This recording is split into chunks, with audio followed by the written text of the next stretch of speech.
Fala trader, tudo bem com você? Neste vídeo vamos falar dos ativos que mais influenciam o índice futuro, esse mesmo que nós amamos operar. Sendo você especulador de mini índice ou índice cheio, assiste esse vídeo até o final que você irá entender melhor como os ativos possuem correlação com o índice futuro e poderá agregar e muito no seu operacional. Sem mais delongas, bora pro vídeo.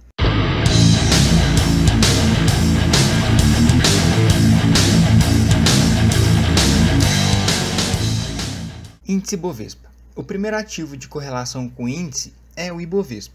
Todos nós sabemos que o índice futuro é um derivativo, ou seja, ele deriva de algum ativo. No caso do índice, deriva do índice Bovespa, que por sua vez funciona como um termômetro da bolsa. O valor do índice Bovespa é calculado através da média do desempenho das 73 maiores empresas do Brasil em termos de volume de negociação listadas em bolsa. Isso até a data de hoje, 29 de março. Conhecer o índice Bovespa, identificar padrões, topos, fundos, frequência, etc. é extremamente essencial se você quer se dar bem operando mini índice ou índice cheio. O bom desse ativo é que o índice futuro precifica o índice Bovespa com um pouco de atraso e, se você for esperto, consegue fazer um front running, ou seja, entrar a favor do fluxo antes que ganhe força. Ações. Como já sabemos, o índice Bovespa é uma média das ações mais negociadas da bolsa no quesito volume. Porém, existem 4 ações muito negociadas que dão mais peso na direção da média do índice. O Itaú Unibanco, por exemplo, de código ITUB4, tem o maior peso até então, com 10,5% de participação. Junto com a Petrobras, que possui 7% de participação, a Vale com 8,5% e o Bradesco com 9,11% são as ações mais negociadas e que impactam mais incisivamente na tendência do Ibov.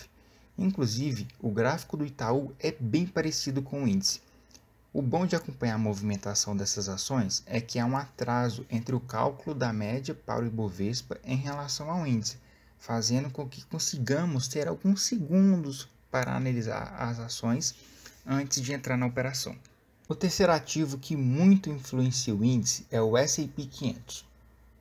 É claro que os americanos não ficam de fora, afinal de contas, a maior parte dos investidores na bolsa brasileira são estrangeiros. Então, de certa forma, eles conseguem movimentar o preço dos ativos, não só do índice, mas também do dólar, commodities, ações e etc. O S&P 500 abre às 10h30 da manhã, no horário normal, sem contar o horário de verão, onde coloca muita volatilidade e aumenta muito o volume das negociações. Lembrando que não só pessoas físicas e big players humanos, digamos assim, que entram nas negociações, há também os HFTs, os High Frequency Trades, que são os robôs que fazem as negociações, e esses robôs correspondem a 65% do fluxo estrangeiro aqui na nossa bolsa.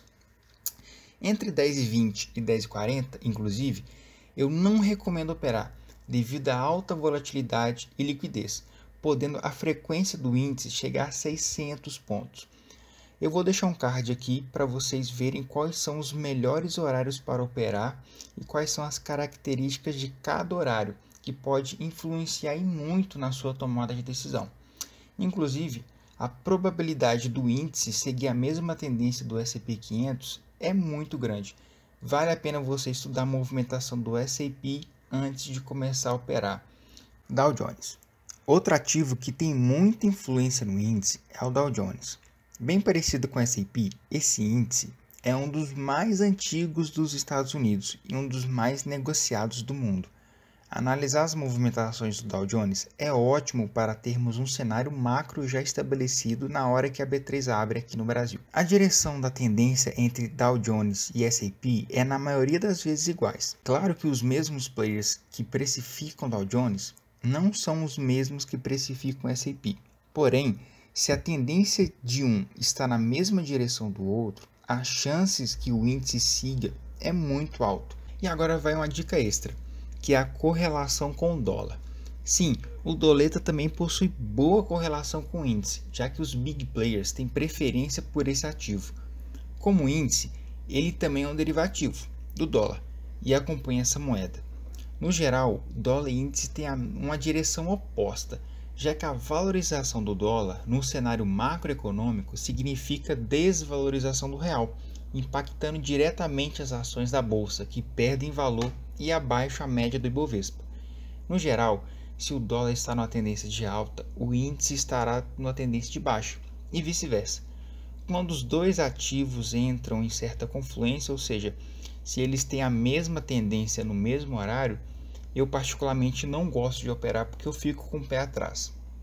Na maioria das vezes, a relação de contratendência entre esses ativos é mais clara após a abertura do mercado à vista, às 10, já que os market makers começam a atuar nesse horário. Começar o dia tendo em mente como está o cenário macroeconômico favorece muito a sua tomada de decisão, pois além de já saber qual será a possível direção dos mercados, você ficará menos ansioso com a estratégia já traçada.